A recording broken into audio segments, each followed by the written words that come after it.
She hammered on a stranger's door, soaked to the bone, begging for shelter, and received a marriage proposal for the very next day, with a deadline of 18 days to convince an entire town that they had been in love for 3 years.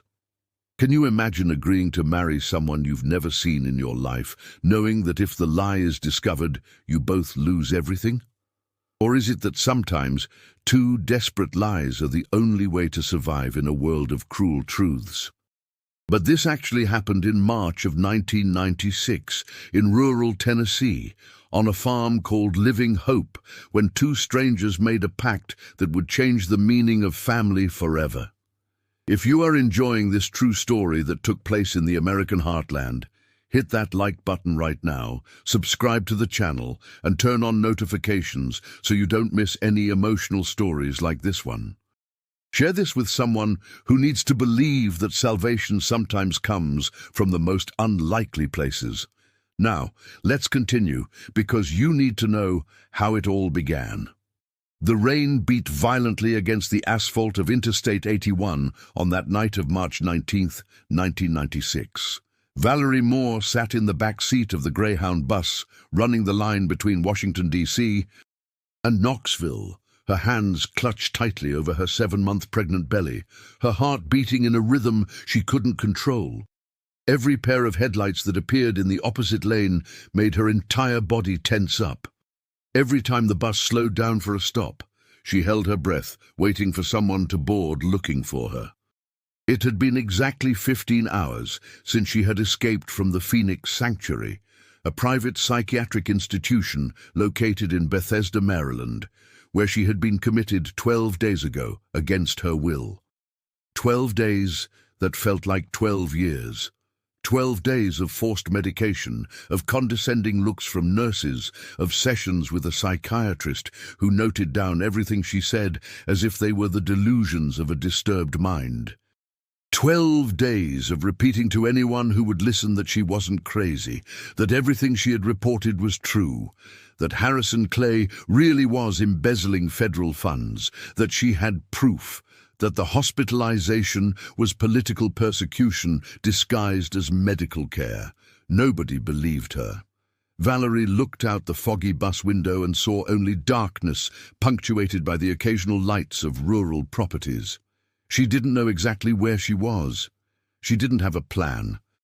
She had only the $280 she had managed to borrow from Nurse Ronald, a middle-aged man who smoked hidden behind the clinic's administrative building. During a late-night round, he had heard Valerie weeping in her locked room, saying she needed to get out before they did something to her baby.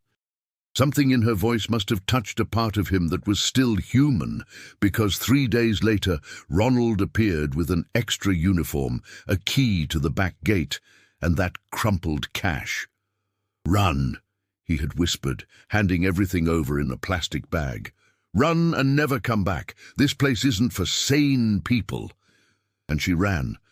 But running was just the first step of a journey that had no destination. Valerie had no family. Her mother had died of cancer when she was 17.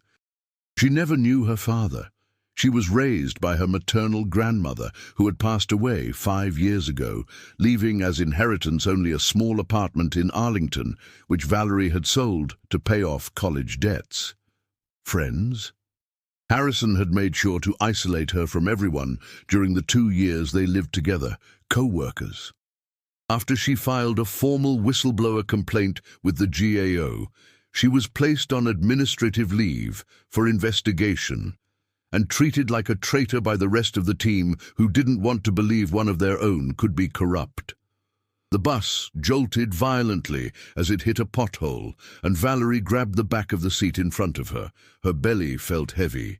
The baby moved, a sensation she could already identify as a little foot pushing against her ribs. 7 months. In 2 months, this child would be born, and Valerie had no home, no money, no one. The baby's father was Mark, a brief and intense relationship that began 3 months after she finally managed to break up with Harrison and move out of the apartment they shared. Mark was a history teacher. They met at a coffee shop near the National Mall, talked for hours about American literature and politics and the future. For 6 weeks, Valerie believed she could start over. Then she told him about the pregnancy. Mark literally disappeared overnight. Phone disconnected, apartment empty. His colleagues said he requested a transfer to a school in Seattle. A ghost. 2 weeks after that, Harrison showed up at the door of the place she was staying, a simple boarding house in Alexandria. "We need to talk," he said, his voice trying to sound conciliatory, but carrying a threat between the lines. Valerie refused. He insisted. She slammed the door. The next day, she received a court summons. Harrison was suing her for defamation, slander and libel related to the report she had filed. He was asking for $50,000 in damages for emotional distress. Valerie tried to hire a lawyer. None wanted to take the case. Harrison had connections, an old money surname, a family with political influence. She was nobody. Then came the summons for a compulsory psychological evaluation, ordered by a judge who was a friend of Harrison's family, based on a report signed by a doctor she had never seen, claiming Valerie showed signs of persecutory delusional disorder aggravated by gestational hormonal changes and a history of emotional instability. All lies, all bought and paid for, all orchestrated. And then came the commitment order. Valerie closed her eyes, feeling nausea rise in her throat. It wasn't morning sickness. It was the memory of 2 orderlies' hands gripping her arms, while a third administered an injection that made the world melt into a dense fog. It was the memory of Dr. Patterson, the chief psychiatrist at Phoenix, saying in a voice that was too calm that she needed to accept treatment, that resistance would only prolong her suffering, that the baby's best interests required the mother to be mentally stable. The bus began to slow down. Valerie opened her eyes and saw a green sign reflecting in the headlights. High Rock, 5 miles. High Rock. She had never heard of it. She didn't even know what part of Tennessee she was in. But something about that name sounded like a possibility. A small town, deep in the country, a place where Harrison and his DC connections might not reach. A place where she could disappear long enough to organize her thoughts, have the baby, and decide on the next step.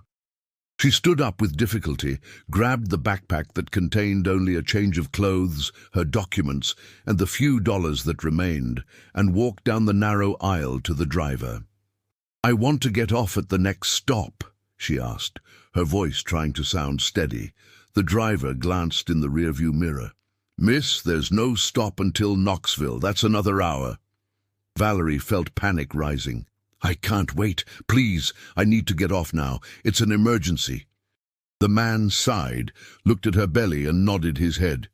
"Here at the entrance to town, then, but nothing's open at this hour. It's nearly 11 at night." "That's fine," Valerie replied. "I'll manage." The bus pulled onto the shoulder 5 minutes later.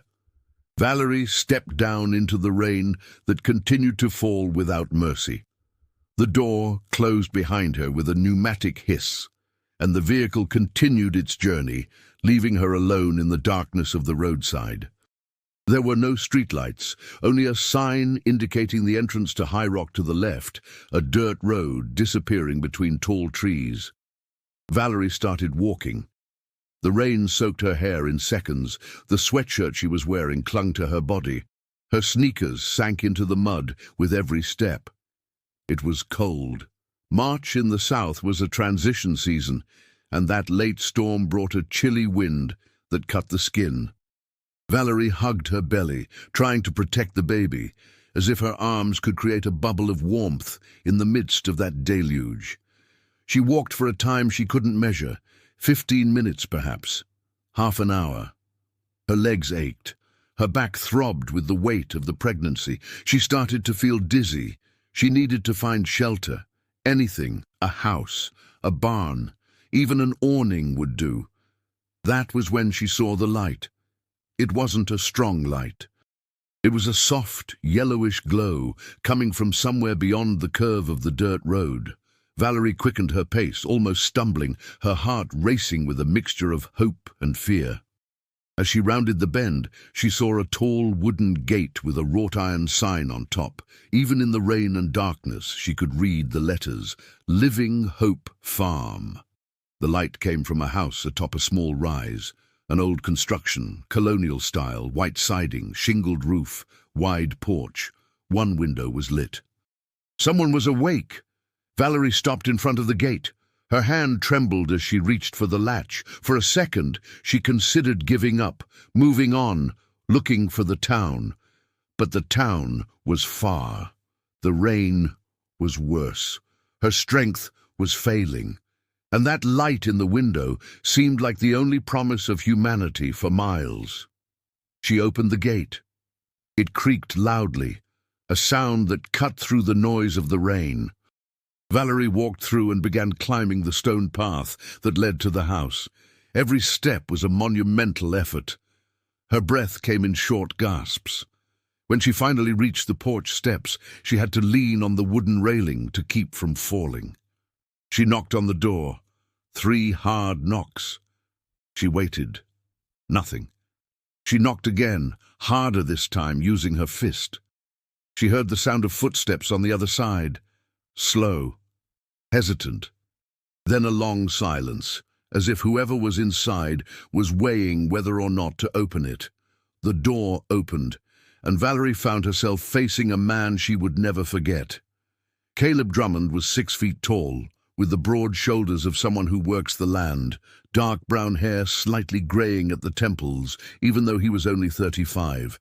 His eyes were the color of dark honey, holding an expression that mixed fatigue, surprise, and something harder to identify. He wore a plaid flannel shirt with sleeves rolled up to the elbows, jeans, bare feet. The smell of old coffee and wood smoke drifted from inside the house. He looked at Valerie as if he were seeing a ghost. She looked back, trying to find words. The rain continued to fall between them, creating a curtain of water that made the moment feel surreal, suspended in time. "Please," Valerie finally managed to say, her voice coming out too weak. "I need help." Caleb didn't answer immediately. His eyes traveled down to her belly, then to the soaked backpack, then back to her pale, wet face. He read something there. Desperation, perhaps, or the raw truth of someone who isn't lying when they say they need help. "Come in," he said, stepping back and making room. Valerie climbed the remaining 2 steps and entered the house. The heat hit her like a physical wave. There was a fire burning in the large living room to the right, crackling softly. Heavy, antique furniture made of dark wood, the smell of mustiness mixed with the smell of recent cleaning. Everything very organized, but carrying the weight of loneliness, as if the house were too big for just one person. Caleb closed the door, cutting off the sound of the rain. The silence that followed was almost deafening. "Are you hurt?" he asked. Valerie shook her head. "Just wet and cold." He pointed to a bathroom down the hall. "There are clean towels in there. You can dry off. I'll make tea."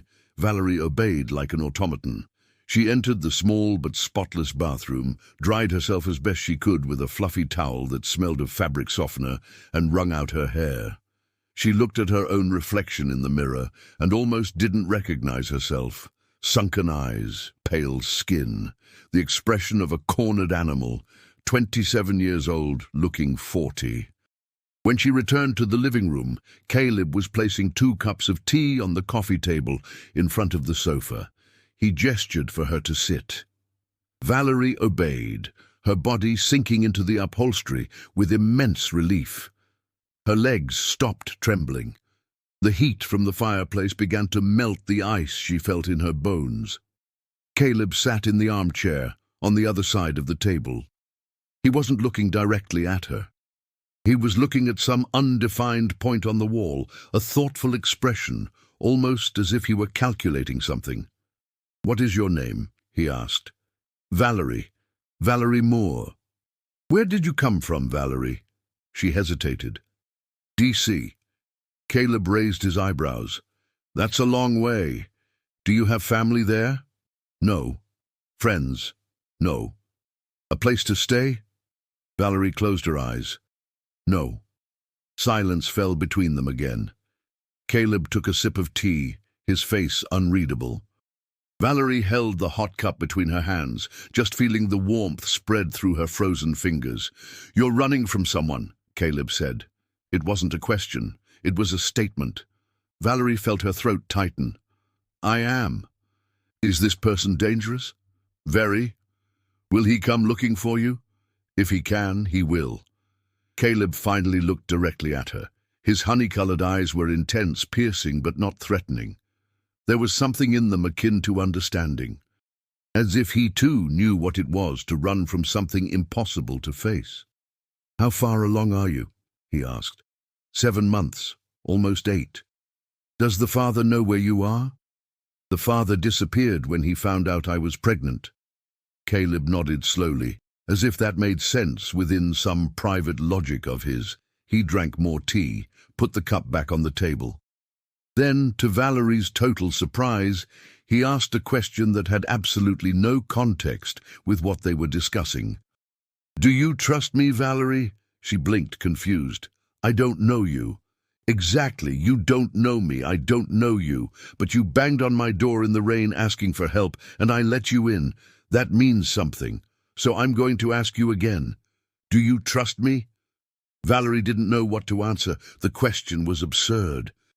But there was something in his tone, in the seriousness of his voice, in the way he held her gaze without wavering, that made it seem like the right or wrong answer would change everything that was about to happen in the next few minutes.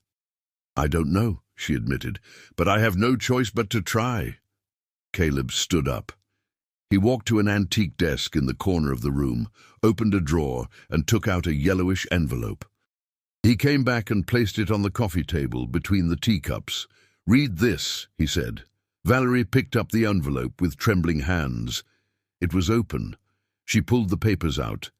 They were official documents, a last will and testament, registered at the High Rock County Clerk's office in April 1995, exactly 11 months ago. She began to read.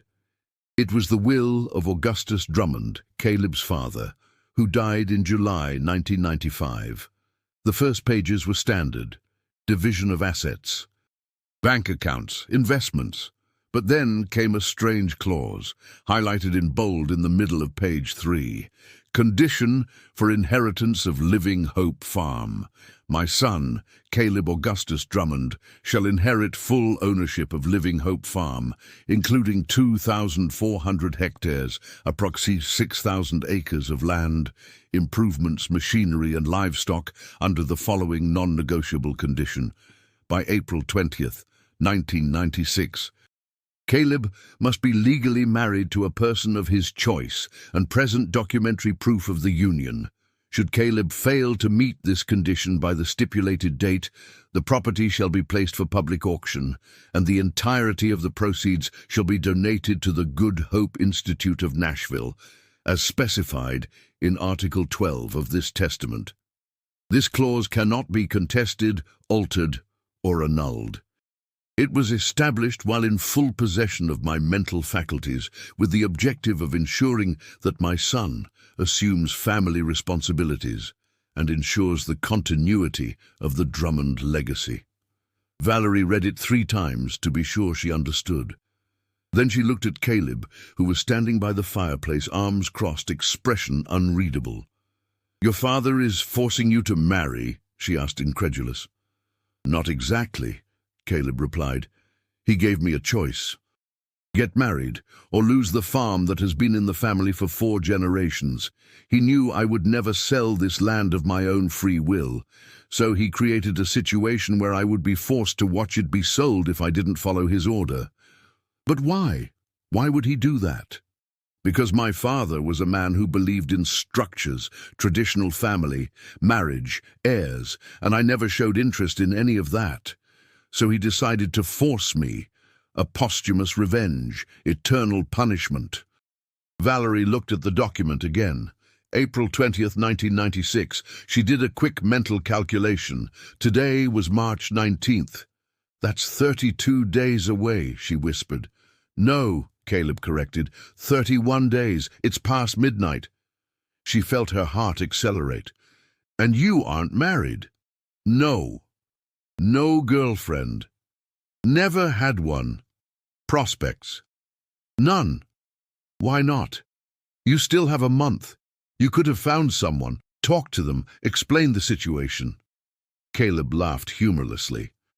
Do you think anyone in this town would marry me, Valerie? High Rock has 3,000 people. I've known them all since I was born. They know me. They know I've never dated anyone. They know I'm not like the other men around here.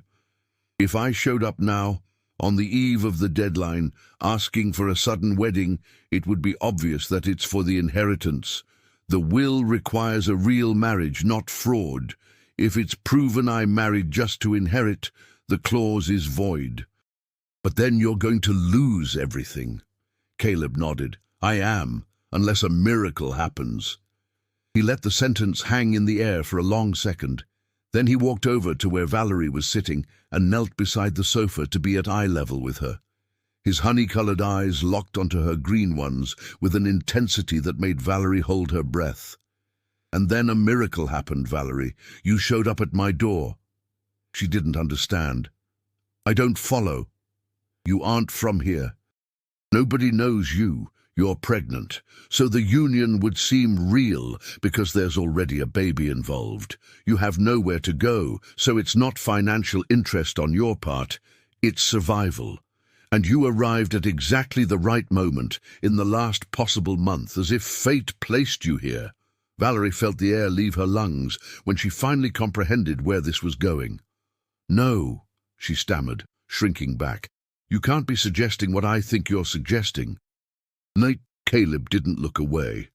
I am. Marry me tomorrow. You're crazy. Probably. But no crazier than you agreeing to enter a stranger's house in the middle of the night. I can't marry someone I just met. Why not? Do you have a better option? Do you have a plan? Do you have anything other than a wet backpack and $200 in your pocket? Valerie felt tears sting her eyes. This is absurd. It is, Caleb agreed. But it's also your only chance to survive, and my only chance to save this farm. So maybe it's the right kind of absurd. She shook her head. I don't even know who you are. I don't even know if I can trust you. And I don't know who you are. I don't know if I can trust you, but sometimes trust isn't something we build slowly, Valerie. Sometimes trust is a leap in the dark. Either we jump together or we fall separately. Silence returned, heavier this time. The rain had subsided outside, but the drops could still be heard hitting the roof. The wood in the fireplace popped softly. The clock on the wall read 12:17. And what do you get out of this? Valerie asked. Besides the farm. Caleb stood up and went back to the armchair. He took his time answering, as if organizing his thoughts. My father was a hard man, Valerie. Authoritarian. He had a very specific vision of what a man should be. Strong, a provider. Interested in women, someone who builds a traditional family. I was never that. I spent my whole life disappointing him. When he died, I thought I would finally be free. But then came this will, this clause, his last control over my life. And I realized that if I lose this farm, he wins, even dead. He proves that I am incapable, inadequate, flawed. So what I get is not letting him win. But you'd be lying, faking a marriage. Caleb smiled sideways, without joy. The marriage would be real, Valerie. Papers signed, certificate, everything legal. What would be fake is the reason. But my father didn't specify the reason in the will. He just said marriage. So technically, we would be obeying his order, just not in the way he imagined. Valerie ran her hands over her face, trying to process it all. It was madness, complete insanity. But at the same time, It had a perverse logic that made sense within the chaos her life had become. "And afterwards?" she asked. "If I accept and we marry and you inherit the farm, what happens afterwards?" "Afterwards, we live here, you, me, and the baby, as a family, at least for 5 years." 5 years? The law looks at the duration of the marriage regarding division of assets. If we divorce too soon, it could be questioned as fraud or an annulment. We need to maintain appearances for at least 5 years. After that, we can separate amicably. You get a house in town, alimony, and a share of the farm's profits, all recorded in a private contract. Valerie felt her head spin. And the people. The town. Will they believe we're a real couple? "Not initially," Caleb admitted. "That's why we'll need to create a story. We'll say we met 3 years ago when I went to DC for an agronomy conference. We fell in love. We kept a secret relationship because you were getting out of a complicated previous relationship. I came to visit you whenever I could.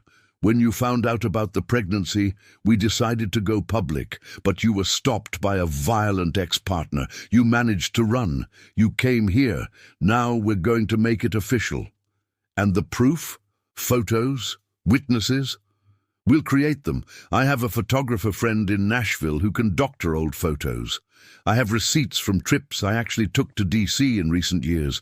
We can build a plausible timeline. It won't be perfect, but it will be convincing enough." Valerie got up from the sofa, needing to move her body to think. She walked to the window and looked at the darkness outside. The storm had passed. Only a fine drizzle remained. In the distance, town lights blinked faintly. "And if I say no?" she asked without turning. Caleb took a moment to answer. "Then tomorrow morning I take you to High Rock. I give you enough money for a bus to wherever you want to go. And you go on with your life, and I lose this farm on April 20th, and my father's family wins.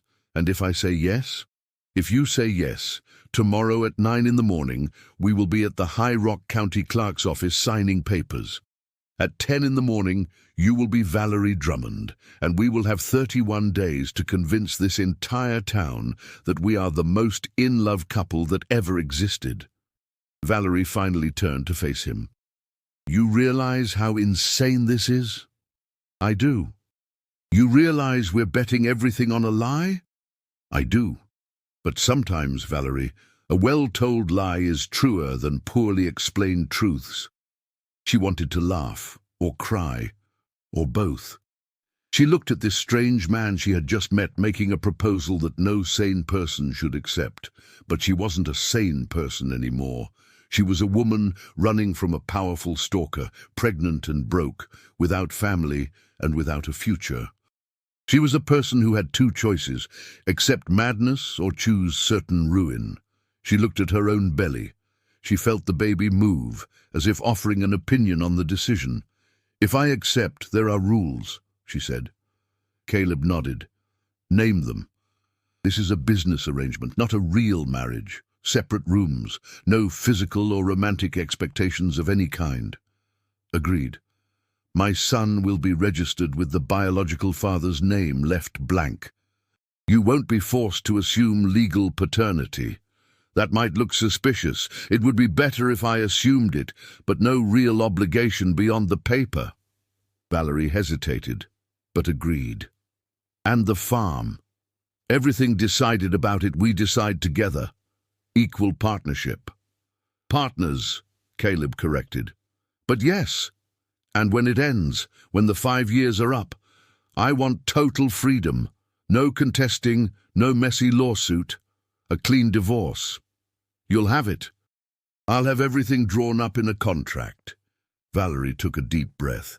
There was one more thing she needed to ask. The most important one. "Why do you trust me, Caleb? I could be anyone. A criminal, a con artist, someone dangerous." Caleb smiled, and for the first time looked genuinely amused. "You're soaked, 8 months pregnant, with a backpack that weighs 10 pounds, and the look of someone who hasn't slept well in weeks. If you were a con artist, you'd be better prepared." And as for being dangerous, we're all dangerous, Valerie. The question is whether the danger we pose is greater than the danger we face, and in your case, I don't think so. He stood up and extended his right hand toward her. So, do we have a deal? Valerie looked at the outstretched hand, looked into his eyes, looked out the window at the night beginning to lighten on the distant horizon, announcing a new day. The day she would become the wife of a man she didn't know. The day the most elaborate lie of her life would begin. The day she would bet everything on a marked card against a fate that seemed determined to destroy her. She extended her own hand and shook his. We have a deal. The sun rose at 6:17 on the morning of March 20th, 1996, painting the high rock sky in shades of orange and pink. Valerie woke up in a room that wasn't hers, in a bed she didn't know, wearing a borrowed shirt that smelled of fabric softener and solitude. For 3 full seconds she didn't remember where she was.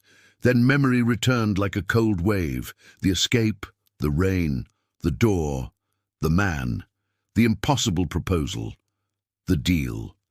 She sat up in bed slowly, feeling the weight of her belly pull at her back. The room was simple but clean. A double bed with a faded blue quilt, an antique dark wood wardrobe, a rocking chair in the corner, a large window with lace curtains filtering the golden morning light. The smell of coffee came from somewhere in the house. She got up and walked to the window. The view took her breath away for a second. Living Hope Farm, stretched out in gentle undulations of green pasture, dotted with isolated trees as far as the eye could see. In the distance, cattle grazed peacefully. Further still, a blue ridge formed a jagged horizon. It was beautiful in a simple and honest way that Valerie hadn't seen in years. A soft knock on the door made her turn. "You're awake," Caleb's voice came from the other side. "I brought clothes. I'll leave them here at the door." "Thank you," Valerie replied. "Breakfast is ready. We need to leave in an hour." She heard footsteps retreating down the hall. She opened the door and found a pile of folded clothes, women's jeans that looked new, a white cotton blouse, even underwear still with tags. She picked everything up and went back inside the room, feeling the strangeness of the situation. He had bought clothes. When? How did he know the size? She dressed slowly. The pants fit perfectly, the elastic waist accommodating her belly. The blouse was loose and comfortable. She looked at herself in the small mirror hanging on the wall and almost didn't recognize the woman looking back. It wasn't the Valerie from DC anymore, the public servant with an organized life. It wasn't even the fugitive Valerie from the night before. It was someone else. Someone about to commit the biggest fraud of her own life. She left the room and followed the smell of coffee to a large kitchen at the back of the house. Caleb was standing with his back to her, frying eggs on a wood stove. He wore clean jeans and a white dress shirt, slightly rumpled. His hair was still damp from a shower. "Good morning," she said. He turned. "Good morning. Sleep well?" "Considering everything, yes." "Have a seat. Breakfast is almost ready." Valerie pulled out a chair at the large, solid wood table. The kitchen was rustic but equipped, a wood stove but also a gas range, an old refrigerator but working, wooden cabinets with glass doors showing organized dishes. Everything very clean, almost meticulous. Caleb brought 2 plates with scrambled eggs, toasted homemade bread, and slices of cheese. He poured black coffee into porcelain mugs. He sat opposite her and began to eat without ceremony. They ate in silence for a few minutes. Valerie realized she was starving. She hadn't eaten a decent meal since before her escape. "The clothes fit," Caleb commented without looking at her. "They did. How did you know the size?" He finally raised his eyes. "They were my mother's. She passed away 6 years ago. I kept some things. You two are a similar size." Valerie didn't know what to say. "I'm sorry. About your mother." Caleb nodded. "She was a good person. She would have liked you." "How can you know?" because she understood what it was to be judged for not fitting into molds that others created. Valerie took a sip of coffee, feeling the bitterness on her tongue. "Can I ask you something?" "You can." "Why did you never date? You said yesterday you never had a prospect. Why?" Caleb put his fork down slowly. He took a deep breath as if deciding how much to reveal. "Because I don't function like most people, Valerie. Never have. Since I was a teenager, I realized I didn't feel what my friends felt. I wasn't interested in girls or boys or anyone. It's not that I chose not to have relationships. It's that there was never any desire, never any attraction. People looked beautiful to me the same way a landscape is beautiful, to admire, not to touch." "You are asexual," he completed. "Aromantic, too. I don't feel sexual or romantic attraction. It took me years to understand that this had a name, that it wasn't a defect, that it was just a different way of existing, but for my father it was an unacceptable abnormality. He took me to doctors, psychologists, even a priest, everyone trying to fix me. No one succeeded, because there was nothing broken." Valerie felt a lump in her throat. "And your mother?" "My mother tried to understand, but she also came from a generation that didn't know those words. She thought I was just shy, that one day I would find the right person. She died waiting for that to happen. That's why the clause in the will. That's why. My father wanted to force me to be what he thought a man should be. A last attempt at control." Valerie finished her coffee and placed the mug on the table. "And now you're going to use a fake marriage with me to fulfill his requirement without actually fulfilling it." Caleb smiled humorlessly. "Ironic, isn't it? He wanted a traditional marriage. He's going to get a marriage. Just not the way he imagined." The clock on the wall read 7:42. Caleb stood up, taking the plates to the sink. "We need to talk about the story," he said, washing dishes. "If anyone asks today, what are we going to say?" Valerie joined him, drying the plates.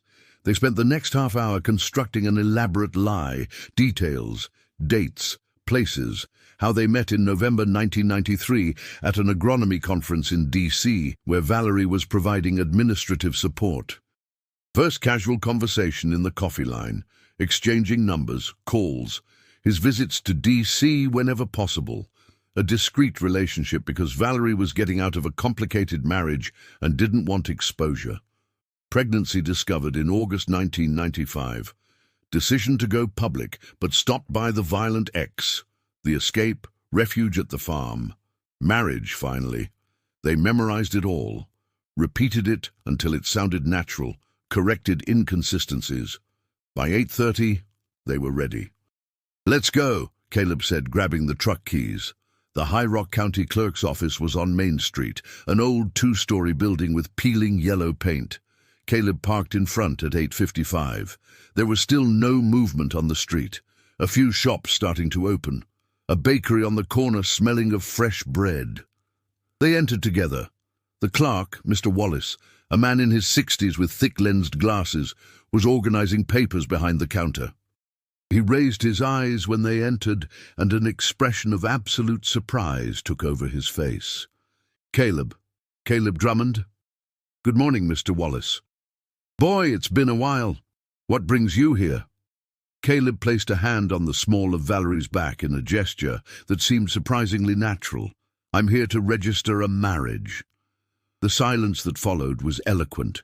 Mr. Wallace looked from Caleb to Valerie, then to her belly, then back to Caleb. "Marriage," he repeated, as if the word were in a foreign language. "Yes, me and Valerie. We want to make it official today." "Today? If possible." Mr. Wallace took off his glasses, cleaned them with a cloth, and put them back on. "Caleb, are you sure?" "Absolute. You need witnesses, 2 at minimum." "Already arranged. They should be here in a few minutes." As predicted, 10 minutes later, Madeline arrived, the farm's cook, a 55-year-old woman with a kind face and calloused hands.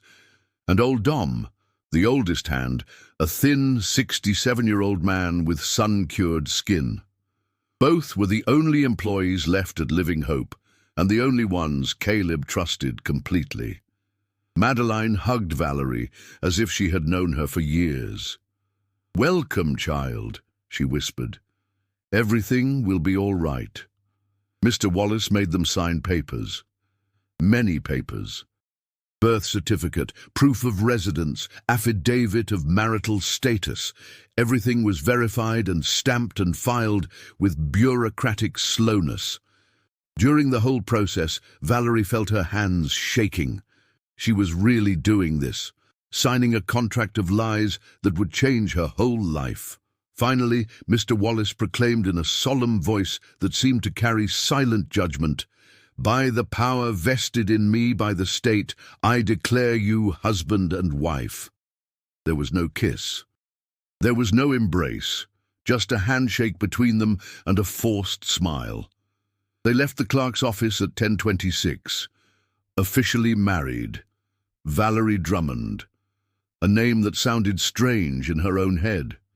In the truck heading back to the farm, Caleb broke the silence. "Now the hard part begins." Valerie looked out the window, watching the small town pass by. Hard part. Convincing everyone that this is real. In the following days, Valerie understood exactly what he meant. The news of Caleb Drummond's marriage spread through High Rock with the speed of a wildfire. Within 24 hours, the whole town knew. In 48, speculation was rampant. Madeline brought daily reports of the gossip she heard at the market. "They say she's from D.C. They say she's almost 8 months pregnant. They say she's known him for years, but no one ever saw her. They say she ran away from something. They say. Caleb and Valerie implemented a careful strategy. They went to the market together to buy groceries. They sat on a bench in the square eating ice cream while he pointed out places and told stories about the town. They visited the church where Father Anselm, an 80-year-old man, blessed the union with the air of someone who didn't completely approve, but wasn't going to oppose it either. And Caleb touched Valerie, not in an invasive way, but in the small and constant ways real couples touch. A hand on her back, guiding her through a door. An arm around her shoulders when the cold wind hit. Fingers intertwined walking down the street. Every touch was calculated, performative, part of the charade, but they were also gentle, respectful, never crossing the boundaries they had established. Valerie reciprocated. She leaned against him when they were seated. She fixed his shirt collar in front of Mrs. Irene, the nosy neighbor. She smiled, looking into his eyes when they told the story of how they met for the 10th time. At night, each went to their own room, closed the doors, took off the masks, breathed. A week after the wedding, on the night of March 27th, they were sitting on the porch drinking tea when Valerie asked a question she had been avoiding. "What about your cousin, Damien? You said he would inherit if you didn't meet the clause." Caleb looked into the darkness beyond the porch. "Damien is in Lexington. He manages a small farm he inherited from his father. He always thought he should have inherited Living Hope too. When my father died, and the will was read, he was furious. Not about the clause, but because there was still a chance I would fulfill it and he wouldn't get anything. Does he know you got married? He must know by now. News travels. But knowing Damien, he won't simply accept it. He'll investigate, look for loopholes, try to prove fraud. And if he succeeds, then we lose everything. That's why we need to be perfect, Valerie. No mistakes, no contradictions. If you like the story so far, don't forget to leave your like and share it with friends. The story gets even more intense in the next few minutes. Caleb's fear was confirmed on the afternoon of April 3rd. Valerie was in the kitchen helping Madeline prepare dulce de leche when they heard the sound of a car arriving. It wasn't Caleb's truck. It was a silver sedan, an expensive model, clearly from the big city. Madeline peeked out the window and her expression changed. "It's Damien," she whispered. Valerie felt her heart accelerate. Caleb was in the north pasture fixing a fence. There was no way to warn him. "I'll receive him," Valerie said, taking off her apron. "Are you sure?" Madeline asked, worried. "I am. I'm his wife now. I need to act like a wife." She opened the door before Damien knocked. The man on the porch was in his early 40s with a protruding belly, a red face of someone who drank too much. He wore expensive business casual clothes, but was sweating. Beady eyes analyzed Valerie from top to bottom with poorly disguised contempt. "You must be the wife," he said without a greeting. "And you must be Damien. Caleb mentioned you." "I'm sure he did. Can I come in?" Valerie didn't move from the doorway. "Caleb isn't here. He won't be back until sundown." "No problem. I came to see you anyway." He forced his way past, entering the house without being invited. Valerie clenched her fists but maintained her composure. She followed him to the living room, where he was examining photographs on the bookshelf as if he owned the place. "Nice farm," he said, picking up a frame with an old photo of Caleb as a child with his parents. "A shame Caleb never knew how to manage it right. My Uncle Augustus knew that. That's why he put that ridiculous clause in the will. He expected Caleb to fail." "But he didn't fail," Valerie replied, keeping her voice steady. Damien turned to face her. "Didn't he? A sudden marriage to a woman no one knows, pregnant with a child that isn't his, coming out of nowhere 2 weeks before the final deadline. Doesn't that seem suspicious to you?" "It seems like love to me. A love that finally had the chance to be lived openly." He laughed. It was a cruel sound. "Love. Caleb Drummond and love. That's a joke. I've known my cousin since we were kids. He never showed interest in anyone, never dated, never even looked at a woman with interest. And now suddenly he's married. Please." Valerie felt anger boil but controlled it. People change, Damien. They find someone special. They open up. "Or they find a convenient way to inherit a fortune," he retorted. "Tell me, Valerie, how much is he paying you?" The question came like a slap. Valerie took a deep breath. "No one is paying me anything." "No? Then what is a woman from D.C., pregnant and without family, doing married to a reclusive farmer in rural Tennessee? Love at first sight? Love at 10th sight, maybe, built over 3 years of a relationship we kept secret." Damien walked over to where she stood, stopping too close, invading her personal space. Valerie didn't back down. 3 years, he repeated. "Funny, because I hired a private investigator in D.C. You know what he found out? That you worked at the GAO until last year. That you filed a complaint against a colleague for corruption. That you were committed to a psychiatric clinic for 2 weeks, that you ran away. Does that match a 3-year love story?" Valerie felt her blood run cold, but kept a neutral expression. "You are invading my privacy. I am protecting my family's inheritance. That clause says a real marriage, not a sham, and I'm going to prove that this here is a sham. I'm going to take it to the judge. I'm going to annul this marriage, and I'm going to take this farm out of Caleb's hands." "Then do it," Valerie said, raising her chin.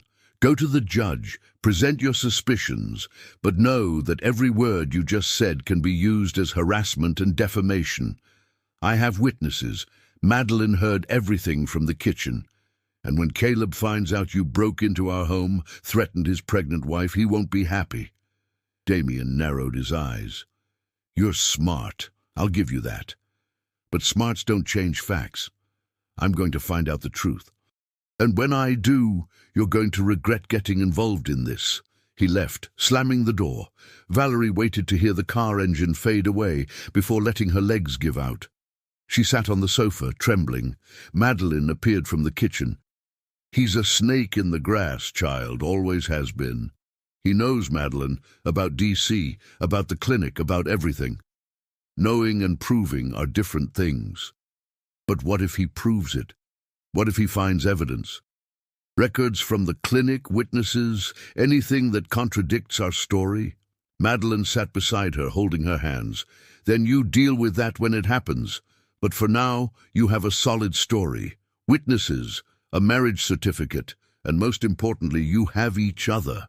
Valerie wanted to believe, but the seeds of doubt Damien planted were beginning to sprout. When Caleb returned that night, Valerie told him everything. He listened in silence, jaw clenched, hands closed into fists. "He can't do that," Caleb finally said. "He can't come in here threatening you." "But he can investigate. And Caleb, he already found out about DC, about the clinic. If he digs deeper, he'll find contradictions in our story, dates that don't match, places that don't check out." Caleb ran his hands through his hair. I know. That's why we need to be more careful. We need better proof." "What kind of proof?" "Photographs, records, anything that shows a relationship prior to the marriage." "But we didn't have a prior relationship." "No. But we can create evidence that we did." The next morning, Caleb made a call to Nashville. 3 days later, a thin man in his early 30s, with an unkempt beard and a backpack full of camera gear, showed up at the farm. He introduced himself as Julian, a freelance photographer and an old college buddy of Caleb's. They spent the next 6 hours working. He took photos of Valerie and Caleb in poses that suggested intimacy, hands interlaced, embraces, long gazes. Then he used a laptop and editing software to manipulate the images. He altered the grain to make them look older. He added digital timestamps dating back to 1993 and 1994. He created artificial wear and tear, making them look as if they had been printed and tucked away in an album for years. "This isn't ethical," Valerie murmured, watching Julian work. Caleb looked at her. "None of this is ethical, Valerie, but it is necessary." Julian also created a series of letters. He printed them on artificially aged paper. He mimicked Caleb's handwriting on some and Valerie's on others. Love letters exchanged over 3 years, words of longing, plans for the future, declarations that were never written but now existed as proof. By the end, they had a complete scrapbook, a visual history of a relationship that never happened. Julian left with a generous cash payment and a promise never to mention the job to anyone. "Will this work?" Valerie asked, looking at the fake album. "It has to work," Caleb replied. But would it? By the second week of April, Valerie began to feel it. Not pain, just a growing discomfort. Her belly was enormous, the baby moved constantly. Sleeping became difficult, walking was exhausting. Madeline brewed herbal teas and massaged her swollen feet every night. "You need to see a doctor," Madeline insisted. "That baby could come at any moment." Caleb agreed. He drove Valerie to a small hospital in Knoxville, the nearest major city, about an hour away. Dr. Reynolds, an obstetrician in his 50s with a calming demeanor, examined her and confirmed everything was progressing normally. 2 or 3 more weeks, he estimated. The baby is in position. I don't foresee any complications. On the drive back, Caleb was too quiet. Valerie noticed. "What is it?" she asked. He kept his eyes on the road. "I'm thinking about the baby. When she's born, everything becomes more real, more complicated." "How so?" "Damien is going to want a paternity test. He'll claim that if the baby isn't biologically mine, the marriage is a fraud." Valerie hadn't thought of that. "But you're going to assume legal paternity. Doesn't that count?" "Legally, yes. But Damien can argue that claiming another man's child 2 weeks before the will's deadline is proof of a sham." "So what do we do?" Caleb finally looked at her. "We wait. And we pray the judge is compassionate enough to see that a family doesn't need to be biological to be real." Valerie placed a hand over her belly, feeling the baby kick. That unborn child was already at the center of a web of lies and legal games she never asked to be part of. On April 15th, 5 days before the will's deadline, the unexpected happened. Valerie was hanging clothes on the line behind the house when she saw an unfamiliar car coming up the drive. It wasn't Damien's luxury sedan. It was a battered white Ford Taurus, likely a cheap rental. Her heart almost stopped when she recognized the man behind the wheel. Harrison. She dropped the laundry basket and ran inside as fast as she could. "Caleb! Caleb!" He appeared from the study. "What's wrong?" "He's here. Harrison, my ex. He found me." Caleb understood immediately. "Go to your room, lock the door, don't come out until I say so." "But go!" Valerie obeyed, climbing the stairs with difficulty. She entered the room and locked the door, her hands shaking so badly she could barely turn the key. She leaned against the wall, trying to control her breathing. She heard the doorbell ring downstairs. She heard the door opening. She heard voices. She pressed her ear against the wood, trying to listen. "Can I help you?" Caleb's voice, polite but cold. "You must be the new husband." Harrison's voice, drawling, arrogant. Valerie knew that tone. He used it when he wanted to intimidate. "Pleasure. I'm Harrison Clay. I've come for what's mine." "I don't know what you're talking about." Caleb, keeping calm.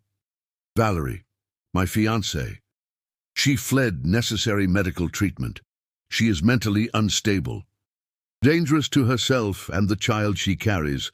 I've come to take her back to D.C., where she will receive proper care." Valerie felt nausea rising. "Valerie is my legally wedded wife, not your fiancée, and she isn't going anywhere. A fraudulent marriage has no validity. She was under my legal guardianship when she ran. I have court documents." "Show me." Silence. Then the sound of papers being handled. "This is from December of last year," Caleb's voice read out. 4 months ago. "It's outdated. And even if it weren't, Valerie is no longer under your guardianship. She is under her own protection as a capable adult. And mine, as her husband. So I suggest you go back to D.C. before I call the sheriff for trespassing and harassment." "You don't know who you're dealing with." Anger in Harrison's voice now. "I have connections, lawyers. I can make your life hell. And you don't know who you're dealing with." Caleb raised his voice for the first time. "This is my property. My family has been on this land for generations. I know every judge, every deputy, every lawyer within 100 miles. And unlike you, I don't need connections to do what's right. Now get off my land before I make you leave." Tense silence. "This isn't over," Harrison finally said. "For you, it is. For Valerie, it was over a long time ago. Accept it and move on." The sound of the door slamming, engine starting, car driving away. Valerie waited 5 full minutes before unlocking the door. She went down the stairs slowly. She found Caleb still in the entryway, leaning against the wall, eyes closed, breathing deeply. "Thank you," she whispered. He opened his eyes. "Are you okay?" "I am now." "He won't give up, Valerie. Men like him never give up." "I know." Caleb pushed himself off the wall and walked over to her. For the first time since they met, he hugged her. Not for a performance, not for an audience, but genuinely, arms around her, hands on her back, chin resting on top of her head. "I won't let him take you," he said softly. "I promise." And Valerie, for the first time since she fled, believed she might actually be safe. But safety was a fragile illusion. On April 18th, 2 days before the fatal deadline, they were served with a subpoena.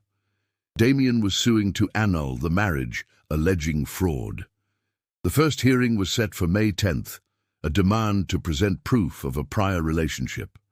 A potential motion for a paternity test.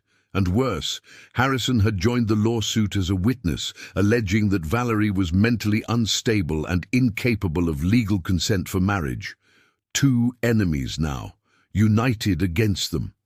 Caleb read the documents 3 times before throwing them onto the table. They teamed up, they formed an alliance. Valerie felt the world spin. Now what? Now we fight, with everything we have. With every lie, every fake proof, every rehearsed word. We fight, Valerie, because if we don't fight, we lose everything. She looked at this man she had known for less than a month, a man who had offered an impossible marriage, who had created an elaborate charade, who had defended her from an abusive ex, who had become the only constant in a life of chaos, and she realized something frightening. Somewhere between the lies and the performances and the fake photographs, she had started to care for real, not romantically, but genuinely. As one cares for a partner, an ally, a friend, they couldn't lose, not just for the farm, but because losing would mean being separated, and separation now seemed worse than any legal consequence. The lie had turned into the truth in a way neither of them had planned, and that made everything infinitely more complicated. The dawn of April 19th brought a fine, persistent rain that turned Living Hope Farm into a grey landscape. Valerie woke at 5 in the morning with back pain that wouldn't let her sleep. She got up with difficulty, walked to the window, and watched the drops running down the glass. Tomorrow. Tomorrow would be April 20th, the will's deadline. In 24 hours, they would know if they had succeeded, if the lie had been good enough, if the judge would believe it.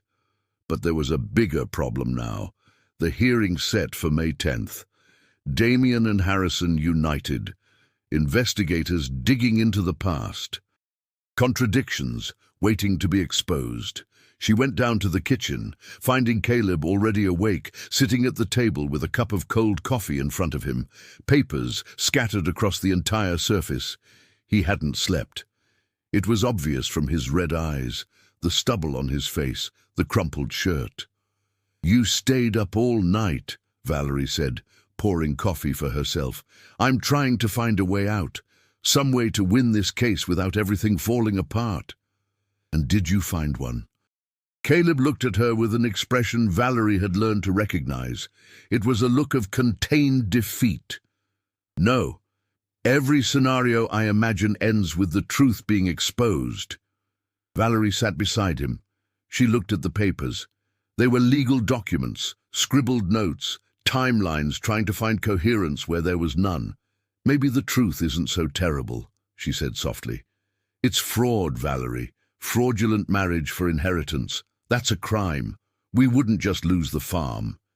We could be prosecuted criminally, or we could tell a different version of the truth." Caleb raised his eyes. "What do you mean?" Valerie took a deep breath, organizing a thought that had been forming for days. What if we admitted that the marriage started as a practical agreement, but explained the full context?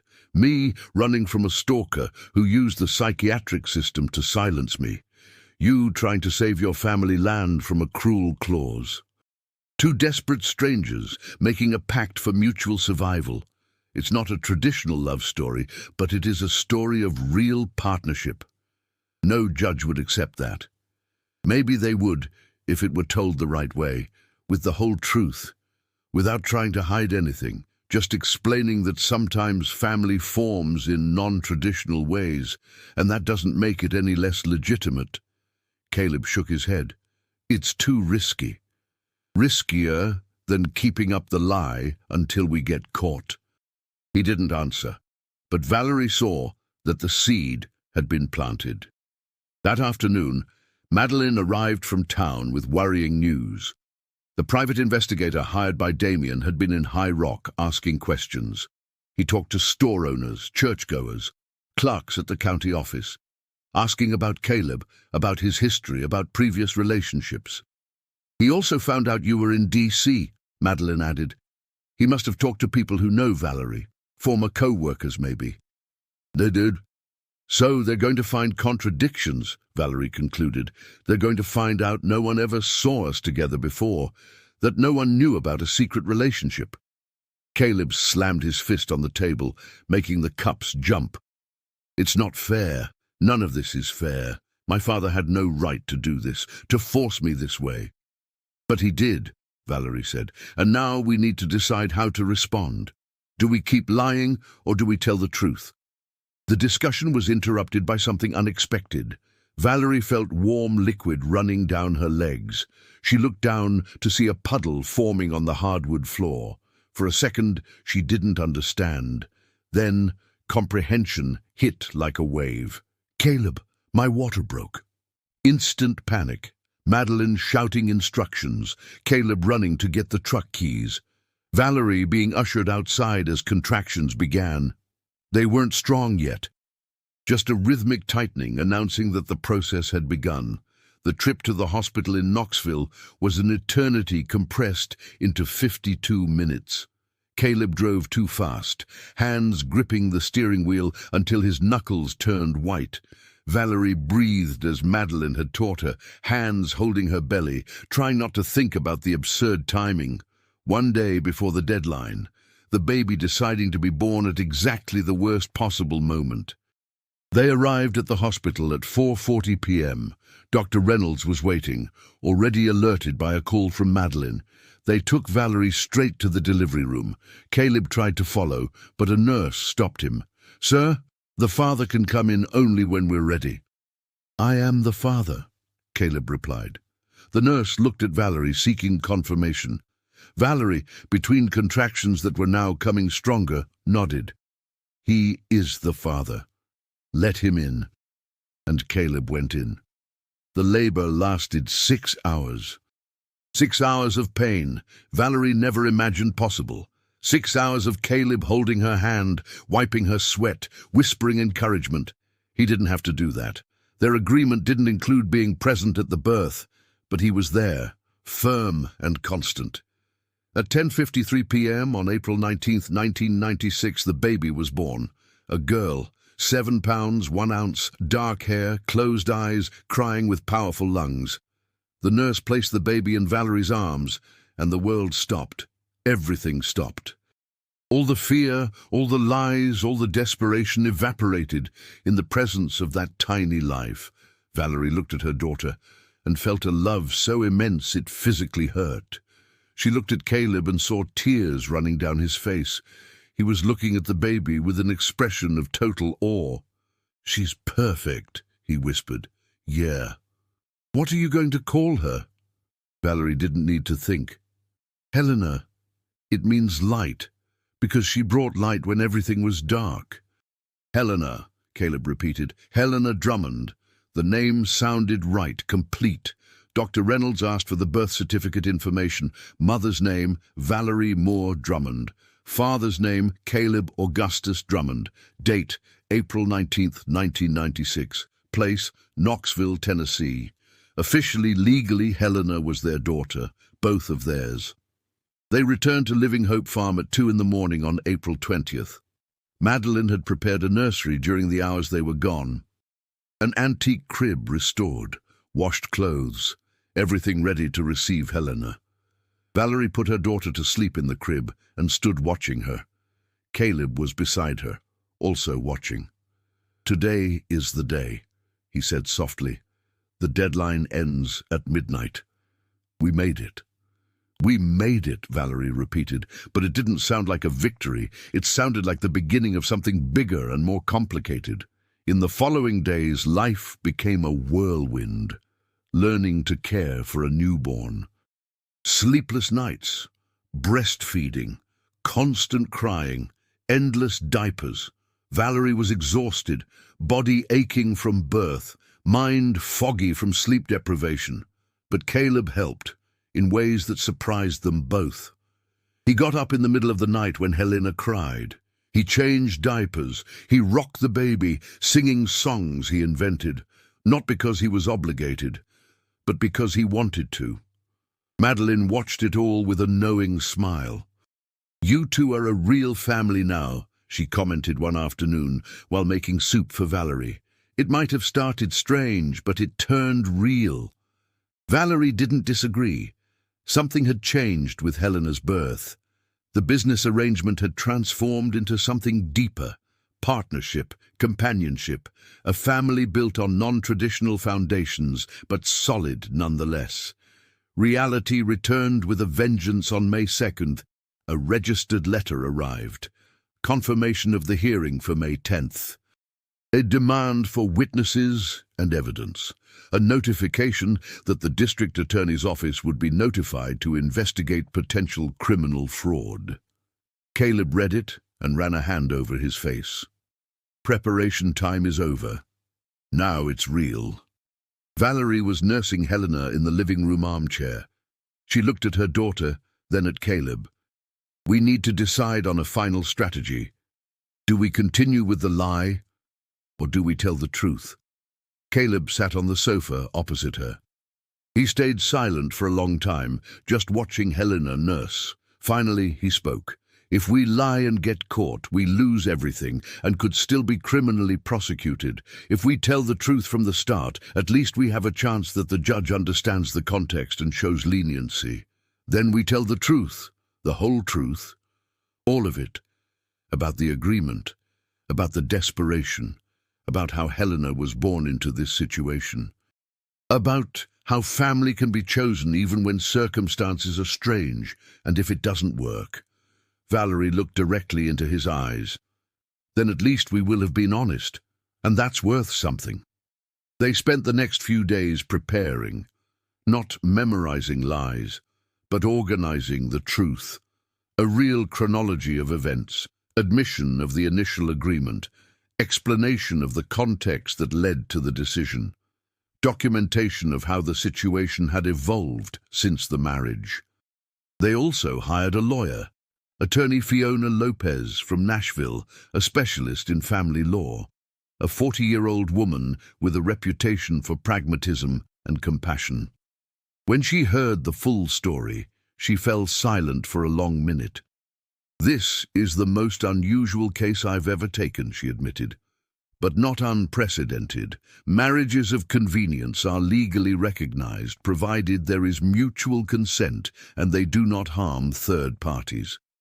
The issue here is proving that, even starting as an agreement, it evolved into a genuine union. How do we prove that? Caleb asked. Witnesses who saw the evolution, documentation of shared life, and most importantly, total honesty in court. Judges know the truth when they hear it. She paused, looking at Helena sleeping in Valerie's arms. And that child is living proof of commitment. Absent biological father, stepfather assuming responsibility voluntarily. That demonstrates character and intent. May 10 dawned clear and hot. Valerie wore simple but appropriate clothes. Caleb wore a suit that had belonged to his father. Helena went with them. It was impossible to leave her, even though Madeline had offered to babysit. They felt a need to be all together. The High Rock Courthouse was a small building serving 3 counties. The courtroom had only 30 seats. When they arrived, half were already occupied. Damien in the first row on the right, lawyer by his side, Harrison 3 rows back, an arrogant smile on his face. Valerie felt nausea rise. Caleb held her free hand. "We're going to make it," he whispered. "Don't let your story be incomplete. If you are enjoying this, subscribe to the channel and hit the bell icon to follow along to the end." The judge entered at 2 p.m. sharp. Judge Marius Stevens, a man of 65, white hair, severe expression, but eyes that suggested genuine justice. He sat, adjusted his glasses, and opened the file. "We are here to evaluate the petition for marriage annulment filed by Mr. Damien Drummond, contesting the marriage between Caleb Augustus Drummond and Valerie Moore. Drummond celebrated on March 20th, 1996. Mr. Drummond, present your allegations." Damien's lawyer stood up. A young, aggressive man, using legal terms like weapons, he argued that the marriage was clearly fraudulent, performed on the eve of a testamentary deadline, with an unknown woman, pregnant with another man's child, with no verifiable history of a relationship, too convenient to be real. He presented documentation, testimony from High Rock residents saying they had never seen Caleb with a girlfriend, statements from Valerie's former colleagues in D.C., saying they didn't know any farmer from Tennessee, psychiatric commitment records suggesting her mental instability, proof after proof building an image of a calculated charade. Valerie felt every word like a physical blow. It was all true. They couldn't deny it. When the lawyer finished, the judge turned to them. "Mr. Caleb, Mrs. Valerie, how do you respond to these allegations?" Attorney Lopez stood up, but Caleb interrupted her. "May I speak directly, Your Honor?" The judge raised his eyebrows. "It is irregular, but I will allow it." Caleb stood up, took a deep breath, and began. "Your Honor, everything that was said is true. We didn't have a 3-year relationship. We didn't know each other before March 19th of this year. Valerie arrived at my door, running from an impossible situation. I offered marriage because I had a testamentary deadline impossible to meet alone. It was a mutual convenience agreement. It was planned. It was technically fraudulent in initial intent." Murmurs exploded in the room. The judge banged his gavel, demanding silence. "Continue." "But here is what my cousin's lawyer didn't tell you. My father put that clause in the will as a punishment. He knew I never showed romantic or sexual interest in anyone. He interpreted that as a failure, as something that needed to be corrected. The clause was a way to force me to be what he thought a man should be." Caleb paused. The room was in absolute silence. "I am asexual, Your Honor, aromantic. I don't feel sexual or romantic attraction. It took me 35 years to understand that this has a name, that I am not broken, just different. But to my father it was unacceptable, so he created a situation where I would have to marry or lose everything my family built for generations." Damien tried to stand up, but his lawyer pulled him back. Valerie appeared on the exact night, at the exact moment. She was running from a man who used the psychiatric system to silence her after she reported corruption, a man who is in this room right now as a witness against her. Caleb pointed to Harrison. All heads turned. "We made a survival pact. I saved the inheritance. She gained safety. It was transactional. It was practical. But here is what no one expected. It worked, not as a fairy tale romance, but as a real partnership, as a chosen family. When Helena was born, something changed. I assumed paternity not because the agreement required it, but because I wanted to, because that child and that woman became my real family." His voice cracked. He recovered. "So, yes, Your Honor, it started as a fraud, but it turned into the truth. And I ask you to consider if a marriage needs to be romantic to be valid, if a family needs to follow a traditional mold to be real, if two strangers who chose each other out of desperation but built a life together deserve to be punished for not fitting into a conventional definition." Total silence when Caleb sat down. The judge looked at Valerie. "Mrs. Valerie, do you have anything to add?" Valerie passed Helena to Madeline, who was sitting behind her. She stood up. "I do, Your Honor. I want to speak about the psychiatric commitment that was mentioned." She turned, looking directly at Harrison. "I was committed by force by the man who is using that commitment against me today. I was committed because I reported him for corruption, because I had proof, because I was going to testify. The hospitalization wasn't medical care, it was silencing. It was a way to destroy credibility, to make me seem crazy so no one would believe the truth I knew." Harrison was red-faced, hands clenched into fists. "I ran from that clinic because I knew if I stayed I would lose my baby. I would lose my sanity. I would lose my life. I arrived in High Rock without a plan, without hope, and Caleb offered something no one had offered in months, a choice. He gave me a choice, not charity, not pity, but a partnership of equals." She looked back at the judge. The agreement was clear. A paper marriage. 5 years keeping up appearances, then separation. But life doesn't follow contracts. When Helena was born, I saw a man who had no obligation whatsoever get up in the middle of the night every night to rock a baby that isn't biologically his. I saw a man who never wanted a family learn to change diapers, make baby food, sing lullabies. I saw a partner become a father not out of legal duty, but out of chosen love. Tears were running down her face now. So yes, we started with a lie, but the lie became a truth more honest than many traditional marriages I see. Because we choose to be together every day, Not out of social obligation or romantic passion, but out of respect, trust, and commitment to the family we built. She sat down. Caleb held her hand on the table. The judge stayed silent for a long time. Then he turned to Harrison. "Mr. Clay, would you like to make a statement regarding the allegations of forced commitment?" Harrison stood up arrogantly. "Valerie was unstable, Your Honor. The commitment was for her own good."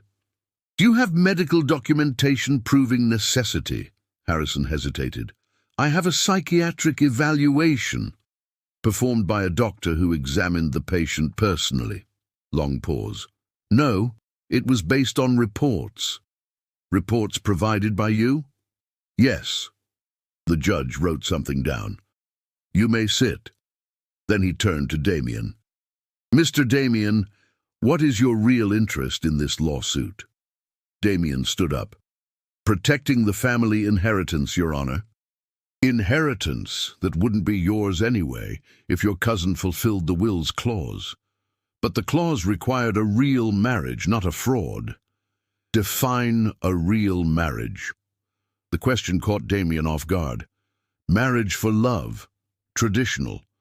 And who defines what traditional love is? You? Did the will specify the type of love required, or did it just require a legal union?" Damien didn't know how to answer. The judge removed his glasses, cleaning them with a handkerchief. He looked at everyone in the room. "I will give my verdict now." The room held a collective breath. This is a complex case. It involves questions of wills, marriage, inheritance law, and definitions of family. But at the center is a simple question. What constitutes a valid union? He paused, organizing his thoughts.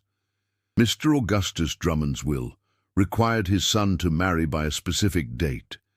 It did not specify the reason for the marriage. It did not require romantic love.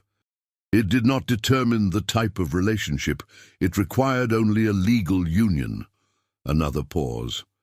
Mr. Caleb and Mrs. Valerie married legally on March 20th, 1996. The certificate is valid. Witnesses present. All documents in order.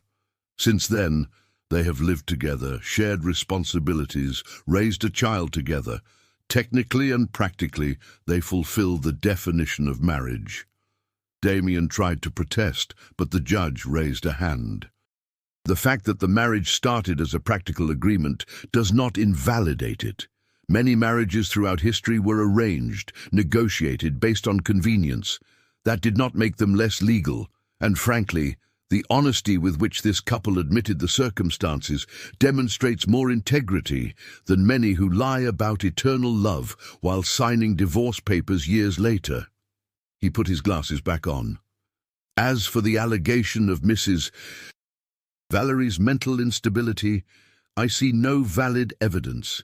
I see an articulate, coherent woman who made rational decisions in extreme circumstances. Commitment based solely on third-party reports without direct examination has no validity here. The judge banged the gavel. Therefore, I rule that the marriage between Caleb Augustus Drummond and Valerie Moore Drummond is valid. The petition for annulment is denied. Mr. Caleb has fulfilled the testamentary clause and retains the right to the inheritance of Living Hope Farm. Case closed. The room exploded, Damien shouting, the lawyer trying to argue, the judge banging the gavel repeatedly demanding order. Caleb and Valerie just looked at each other, tears, relief, shock.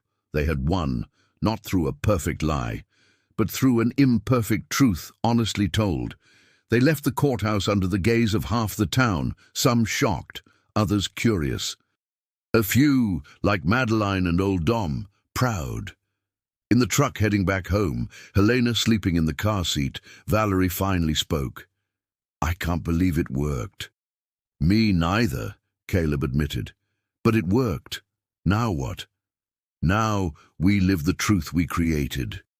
But what exactly would that truth look like? In the following weeks, they found out, they adjusted routines, defined clearer boundaries. Caleb stayed in a separate room, but participated fully in caring for Helena. Valerie took over the commercial management of the farm, her natural talent for numbers making the operation more efficient. They truly became partners. And something unexpected happened. Their story began to spread, not as a scandal, but as an example. The first was Julia, a 23-year-old young woman who showed up at the farm in June. She was running from a violent fiancé in a neighboring town. She had heard that Living Hope Farm was a safe place. Valerie and Caleb took her in, gave her work, safety, space to rebuild her life. Then came Raphael, a 19-year-old boy kicked out of his home by a conservative family when he came out as gay. He arrived thin, scared, with nowhere to go. Old Dom trained him to work with cattle. Madeline fed him until his cheeks had color again. Caleb talked to him for hours about being different in a world that demands conformity. One by one, outcasts, rejects, runaways began to find their way to Living Hope. The farm became an unofficial refuge, a place where people who didn't fit in could exist without judgment. In September 1996, 6 months after the wedding, Valerie and Caleb were on the porch watching Helena crawl for the first time on the rug Madeline had laid out. 5 people besides them lived on the farm now. Julia, Raphael, and 3 others, who arrived with stories of pain and a need for a fresh start. "We created something strange here," Valerie commented. Caleb smiled. "An extended family for people who don't have a traditional family. Do you think we should make it official? Turn this into a real project?" "What do you mean?" Valerie had thought about it for weeks. Register the farm as a non-profit organization. Create a formal structure to receive people in vulnerable situations. Offer not just shelter, but training, work, a path to independence. It would be immense work, she said, but it would be a purpose. Caleb looked at her, at Helena, at Raphael, helping old Dom fix a fence in the distance, at Julia in the garden with Madeline. "My father wanted this farm to produce traditional heirs," he said. "How about instead it produces hope?" And so they did. It took 2 years of bureaucracy, but in 1998, Living Hope Farm was officially registered as a social project. They received a small government grant, occasional donations, but most of it came from the farm's own production and the collective work of everyone who lived there. They established rules. Everyone who arrived had the right to a 3-month stay without obligations while they recovered. Then, if they chose to stay, they contributed with work on the farm. They learned trades, saved money. When they were ready, they left with resources and skills to start over. Some stayed only months, others years. Some never left, becoming permanent parts of the strange family growing there. Damien tried to contest the transformation of the farm into a social project through a lawsuit, alleging it devalued the property. He lost. The judge cited the precedent of the previous case, recognizing Caleb's right to manage his inheritance as he saw fit. Harrison tried to reopen the custody case, alleging the farm environment was unsuitable for Helena. A social worker visited, saw a healthy, happy child surrounded by dedicated adults, and filed the complaint as unfounded. Both eventually gave up. Damien because he realized the fight was costing more than the potential gain. Harrison because his political connections evaporated when the corruption scandal Valerie reported finally came to light 2 years later through an independent investigation. He was indicted, convicted, lost his position, lost his influence. Valerie received the news in 1998 without feeling vengeance, just closure. Justice delayed but arrived. Helena grew up surrounded by dozens of non-biological aunts and uncles. She learned early on that family isn't defined by blood but by choice, by presence, by love manifested in daily acts. In 2001, when she was 5, she asked for the first time, "Is Caleb my real dad?" Valerie and Caleb were preparing dinner in the large kitchen that now fed 15 people daily. They looked at each other, silently deciding that the truth was the better option. Valerie knelt at Helena's level. "Your biological father is someone else, but Caleb chose to be your father. And choosing is more powerful than an accident of birth." Helena processed this for a moment. "So he chose me." "Yes. And you chose him?" "I did. We chose each other. And we chose you. And we chose everyone who lives here." Helena smiled and went back to playing as if that were the simplest answer she could receive, and maybe it was. Years passed. The farm prospered. Dozens of people passed through, some for months, others permanently, each carrying a story of rejection, pain, restart. In 2003, 7 years after the wedding, Valerie and Caleb were on the same porch where she had appeared soaked that March night. Helena was asleep inside the house. The farm was quiet under a starry sky. "Have you ever regretted it?" Valerie asked, opening that door that night. Caleb thought for a long time.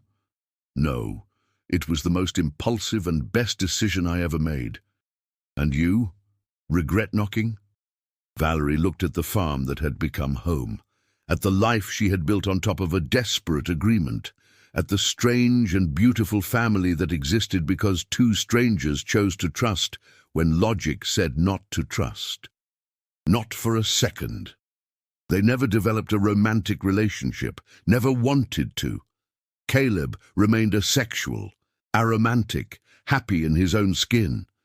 Valerie eventually had brief relationships with other people, always with transparency and mutual agreement with Caleb about how it would affect the house dynamic. Their partnership was of another kind, deeper than many romances. Based on absolute respect, trust built proof by proof, commitment to a shared purpose. In 2006, 10 years after the wedding, they threw a party, not a traditional wedding anniversary, but a celebration of a decade of the Living Hope Project. More than 100 people attended. Former residents who had passed through and rebuilt their lives, donors, supporters, curious folks. Julia, now 33, married with a child of her own, gave a speech. "I arrived here broken," she said, "not believing the world had kindness. Valerie and Caleb showed me kindness exists, but more importantly, they showed me I could be kind too, that my pain could become purpose." Raphael, 29, working as a veterinarian in Nashville, added, "This place taught me that being different isn't being defective, it's just being honest, and that family is what we build, not what we inherit." Helena, now 10, closed it out. "My parents taught me that strange beginnings can have beautiful endings, that practical agreements can turn into real love, and that an honest lie is sometimes truer than a comfortable truth." The party lasted until dawn. Music, food, stories being told and retold. When everyone had left, Valerie and Caleb remained alone, cleaning up the mess. 10 years, Valerie said. "The agreement was 5. You've been free for 5 years. Have you realized?" Caleb stopped in the middle of stacking chairs. "I realized, but where would I go? Anywhere. You don't have to stay anymore." He looked around, at the house, at the land, at the life they had built. "But I want to stay, not out of obligation, out of choice." "Just like you don't have to stay and choose to stay, right?" Valerie smiled. "Right. Then I suppose we're stuck with each other by our own option. Worse fates exist." In 2010, 14 years after the hasty marriage, Caleb fell ill. Nothing serious initially, pneumonia that wouldn't improve. Then they discovered a tumor, treatable if caught early. His had grown silently. Treatments began, chemotherapy, radiation. Caleb got weak, lost his hair, lost weight. But he kept working whenever he could, kept welcoming new residents, kept being a constant presence in the life of Helena, who was now 14 and cared for him with fierce dedication. Valerie was by his side at every appointment, every session, every difficult night. One night, after a particularly brutal session, Caleb held her hand in the hospital room. "Thank you for staying. The agreement didn't include this." Valerie squeezed his hand back. "The agreement ended 9 years ago. I'm here because I'm your family, not because a contract says so. Chosen family is the best family," he murmured before sleeping. Caleb responded to the treatment. In 2011, he received the news he was in remission. The celebration at the farm was explosive. Helena, now 15, hugged her father with a force that almost knocked him over.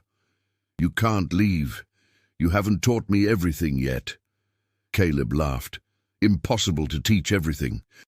But I promised to stay long enough to teach a few more things." And he stayed. In 2016, 20 years after the wedding, they took stock. The farm had sheltered 237 people over 2 decades. 84 stayed permanently or semi-permanently.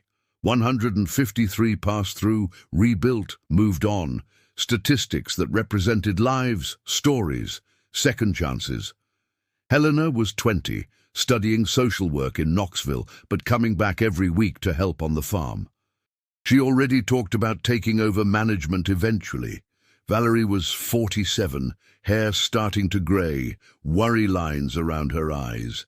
She still woke up early, still managed everything with the precision she learned in her days as a civil servant. Caleb was 55, white hair, body thinner after the illness, but eyes still honey-coloured and still steady. He still greeted every new person with a simple question: "Do you trust me?" On the night of the exact 20th anniversary of the wedding, March 20th, 2016, Valerie and Caleb climbed the small hill behind the main house. It was their favourite spot.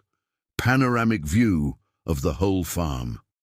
20 years, Valerie said. "Can you believe it?" "No," Caleb admitted. "When you banged on that door soaked, I expected 5 years of uncomfortable agreement, not a lifetime of partnership. Life has a way of surprising you." They stood in silence, watching the lights of the main house where a communal dinner was happening. The sound of laughter drifted up to where they stood. "Have you ever imagined how it would have been?" Caleb asked. "If you hadn't knocked on my door, if you had kept going to High Rock, to anywhere else," Valerie thought.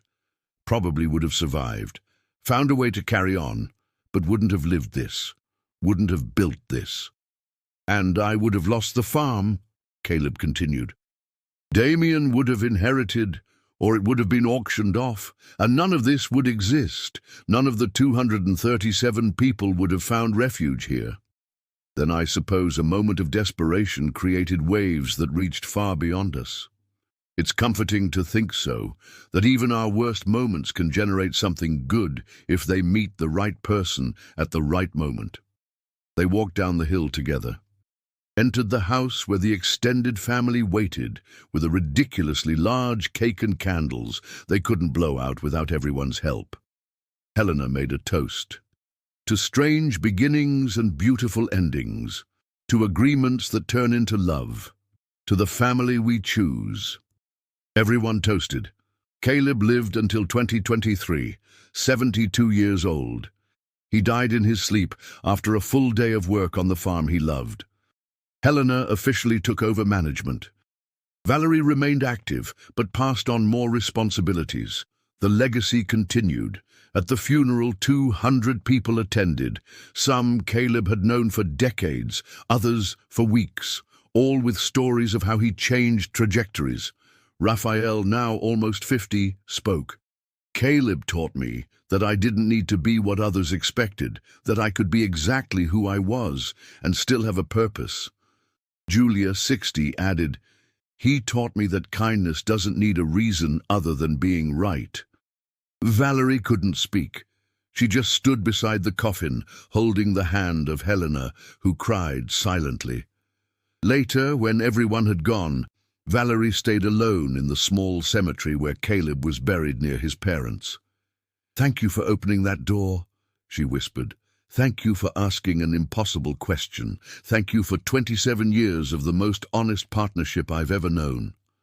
The wind blew through the trees, carrying the smell of approaching rain. It reminded Valerie of that night, soaked, desperate, knocking on a stranger's door, the best decision she ever made. In 2025, almost 30 years after the initial wedding, Valerie was 76. She still lived at Living Hope Farm, still welcomed people, still told the story. Helena, now a mother of two, managed the farm with competence that made both parents proud.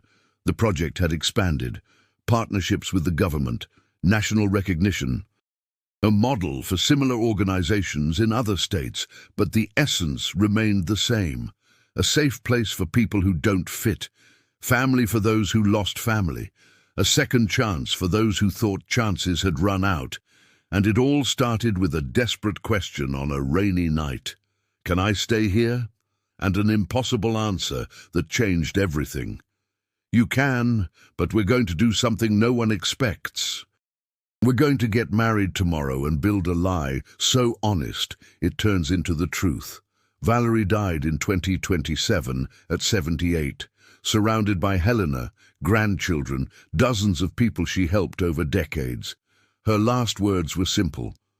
Family is a choice, always has been. And she closed her eyes for the last time on the porch of the house where she had arrived 31 years before, with nothing but desperation and courage. At the funeral, Helena found an envelope among her mother's belongings. Inside, a letter written decades ago but never sent, addressed to Caleb. She opened it and read, Caleb, if you are reading this, likely both of us have already departed. I hope together in the right order, without prolonged suffering. I want you to know that that night in March was a watershed moment. Not just for me, for hundreds of people whose lives were touched by what we built. You asked me if I trusted you. I said I had no choice, but I was wrong. I always had a choice, and I chose to trust. I chose to knock on that door. I chose to accept an insane proposal. I chose to stay even when the agreement ended. Thank you for being the best partner anyone could ask for. Thank you for redefining family for me and for everyone who passed through here. And thank you for proving that sometimes the right thing comes about in the wrong way. That a lie can turn into the truth, that strangers can turn into family, that love exists in forms the world is still learning to recognize. With eternal gratitude, Valerie. Helena read it to everyone present.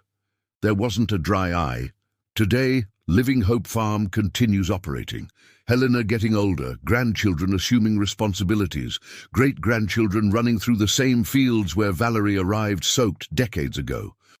The story of the impossible marriage became a local legend, then regional, then national, not as a scandal, but as an example of how family, love, and purpose can exist outside conventional molds.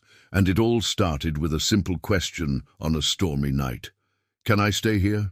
And an answer that surprised everyone. Yes, but not in the way anyone expects. Let's rewrite the rules together. Let's create a family where there was only desperation. Let's transform a survival agreement into a legacy of hope. Let's prove that the most beautiful stories begin in the most unlikely places. And they proved it.